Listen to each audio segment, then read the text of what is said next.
with the COVID-19 pandemic going on, all the gyms, norebang and all that stuff too, been closed for the past 6 weeks, I think 6-7 weeks. I think the government closed all the facilities, indoor sports activity facilities especially. They closed, I think they started closing them down last week of November. It's been about 6 weeks. Now, this past Monday, they said it's okay to start using the gym again. So I went the next day. So yesterday I went, I lifted some weights, and then I felt really weak. And now I'm like sore everywhere. My back, my chest, even my thighs, my hips, everywhere. Soreness will probably last for another 2-3 days. This hurts so much, but we have to go through this, right? We have to go through this to get back to routine.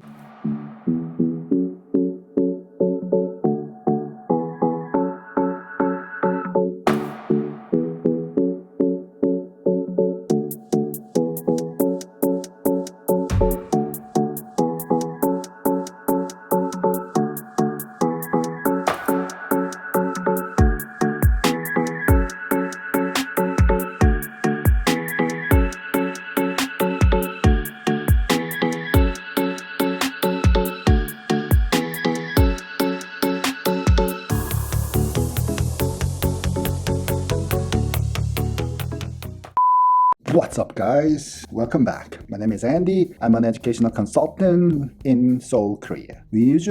Me and my company, we focus mainly on U.S. college admissions and college entrance exams and all that stuff. This company has been around 21 years. This is our 21st year this year. That's amazing. Long time. Today, I want to talk to you about some of these terminologies that you have to know before you apply to U.S. colleges. Some of the things like SAT, ACT, those you probably heard before. Those are familiar words. But there are some other words that you probably want to remember, especially if you're a parent watching this. Some of these things, it will be handy to remember. Try to remember some of these words. Let's begin.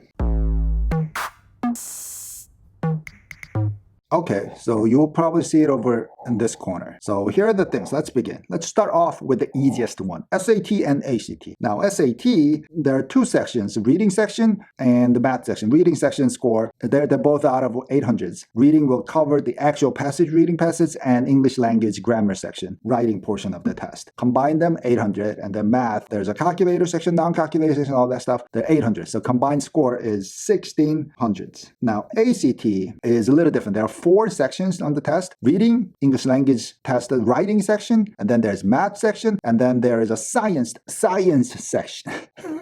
Science section. Now, science especially, it really doesn't have a whole lot to do with science. Usually, if you have just a general background knowledge about science, you should be all right. Mostly, it's just reading and understanding the content related to science. No more than that. So that's that. Now, ACT is out of 36. The best score you could get is 36. In order to apply to Ivy League schools, maybe 34, 35, 36. Those will probably suffice. Just, keep that in mind. Now, the SAT subject test, how many are there? There used to be like 25, 30 of them out there with all the language tests as well. But now, over here, I pointed it out. It doesn't exist anymore. Starting this year, this month, yesterday, College Board made an announcement. They're getting rid of SAT, essay portion of SAT test, and then the entire SAT subject test. We're not sure if that's because of the pandemic going on for this year, or and then the following year when the pandemic goes away, for example, they're going to start the SAT subject test all over again. We're not sure about it, but for now, the announcement that they made yesterday, it sounds like they're going to destroy it. They're just going to kill it for good. So no more SAT subject tests. Just keep that in mind. Okay, these two terms, score choice and super scores, they're a little similar, but a little bit different in a way. Something you want to keep in mind. Most of the colleges will accept super scores, which means, for example, you've gone and taken SAT multiple times, let's say 4 or 5 different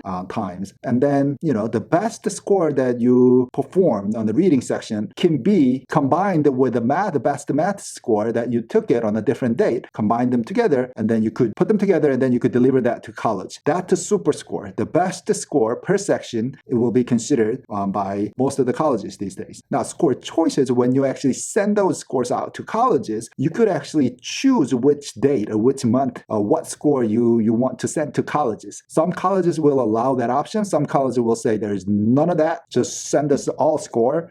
So colleges different colleges have different rules. So before you apply to colleges, something you want to check out. Now, let's talk about majors. When you apply to college, you could apply as undecided major. There's such thing as undecided. You could apply to college as undecided major. Now, undecided means that you don't pick a particular major when you're applying to colleges, but you still have to, most of the colleges will ask you to pick the field of study that you are interested in most. Like Cornell that I graduated from. Cornell, you will probably have to pick which college you're applying to, like either arts and sciences or engineering or business school or architecture school, human ecology, agriculture school. You have to pick a college, and then within that college, like arts and sciences, you could probably go undecided. Other colleges will ask field of study that interests you most. And then below that category, they will ask you what major. But from over there, you will probably pick undecided. When you're writing the supplemental essays, you will have to explain what subject or what area of field of study that interests you most. Anyways, even though you're applying undecided, but there is an option that you could choose as undecided. You don't have to decide a major when you're applying to these colleges. Just something to think about. Now, what the heck is, let's talk about all these three things here. What the heck is early decision, early action? What is a single choice early action? I think these three terms are all you have to do. Now, the early means normally the application should due first day of November. November 1st is the due date.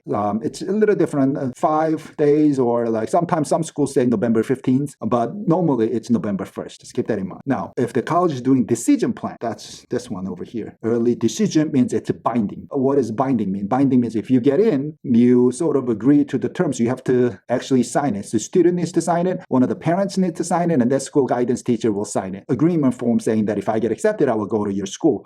It's a deal made before you apply to colleges. So in college's perspective, if they think you qualify and then accept you, then it's almost like a guaranteed return. You will come to that school. But if you apply through regular round, and then you get accepted to a bunch of multiple schools, and then, you get to decide. So colleges won't know whether or not you're actually going to end up coming to their school. But if you're applying as a decision, there's almost 100% assurance that the candidate will end up coming to our school. So that's what this is. Decision is binding. You have to go. That's all you have to remember. You will sign the contract. It's not a contract. It's sort of like an agreement form when you apply.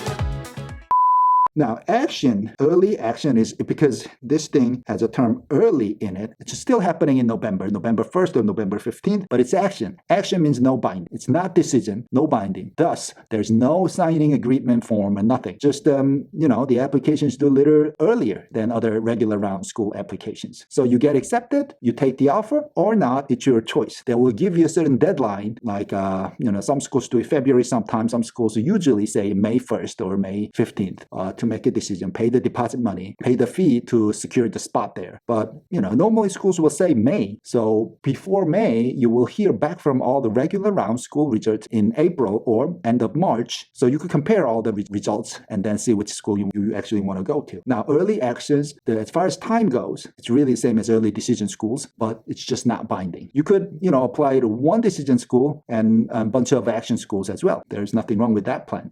But you can't apply to two decision schools because first, your guidance teacher will not sign both decision school contracts. But, the reason for that is if you get accepted to both schools, you sort of have to go to two schools. It doesn't make sense. That's why they don't allow two decision school applications. But as far as action schools go, you could apply to as many as possible. Now, single choice action schools are different. These are like Harvard, Princeton, Stanford, Yale. Those schools are single choice action schools, which means you can't apply to any other school in November round, but this one school. So if you're applying to Harvard, it's just Harvard in November. If you don't get into Harvard is not that easy to get in, right? And then there goes your early round admissions. You will have to apply all the other schools in regular round. That's what the single choice means. Just one school in November early round. Now, there are priority rolling schools. Rolling schools means just they don't have deadline. Early, regular, nothing. They don't have a deadline. It's a rolling admission. It goes on all throughout this semester. Normally, when you apply, about after 6 weeks, the result comes out. So you will find out whether or not you're in or out, accepted or rejected accepted after 6 weeks of time. The admission normally begins in September. So let's say you apply really fast, September 1st, and then normally you should be able to hear something back from the school mid-October. Goes like that. So rolling scores are rolling scores. Now, when you apply, you could get different results, right? First one I can think of is accepted. Acceptance is good news. You're in. Congratulations. You are accepted. Now, rejection means they don't want you there. They hate you. They don't hate you. It's just they're usually the thing they're going to say is there has been too many applications this year. It's just we couldn't make offers to everyone. You are a very good-looking candidate. You're smart. You're beautiful, but we're sorry. Kind of letter. That's a rejection. In other words, basically they don't want you there. Waitlisted or deferral means if you apply early round, like decision or action school, and then if you've been put on the wait list, they say defer. So defer means they're going to consider your file with the more updated information with other regular round candidates. So you apply in November, they delay it, they postpone it, they defer you, and then when the regular round applications come in January, they will put your file with that group, and then reconsider for the second time. That's what's deferment. Now, waitlisting means when you apply regular round and then being put on the waitlist. The waitlist means just any type of waitlist we normally use in everyday life. So waitlist means that you're not in, but you're not really out yet. You're on the waitlist. If someone who's been given an offer decides not to come to that college, and then the colleges will start pulling some people up from the waitlist. That's what the waitlist comes in. Now, both cases, defer or waitlisted, you want to write letter of continued interest. Usually these days, colleges will have a separate portal. After you submit your application, they will give you some sort of ID and password for their own portal. In this portal website, you could check your application status and standardize if the test scores has arrived there or the recommendations letters arrived there or not, transcripts arrived there or not. Those things you could check on the status page through college portal. In this portal, usually if you're deferred or waitlisted, colleges will ask you to upload additional information, anything that you want to say to bring up your chances of being reconsidered or being accepted at that point, uploading onto the portal website. Some colleges don't have a portal website, so you will just have to directly email the general admissions office, but most of the colleges will have a portal website. That's where you want to write this letter. In this letter, you want to show your interest, update your information, like ever since you applied to the college, if there's any other new information that you want to share with them, what you've been up to, just write it all there.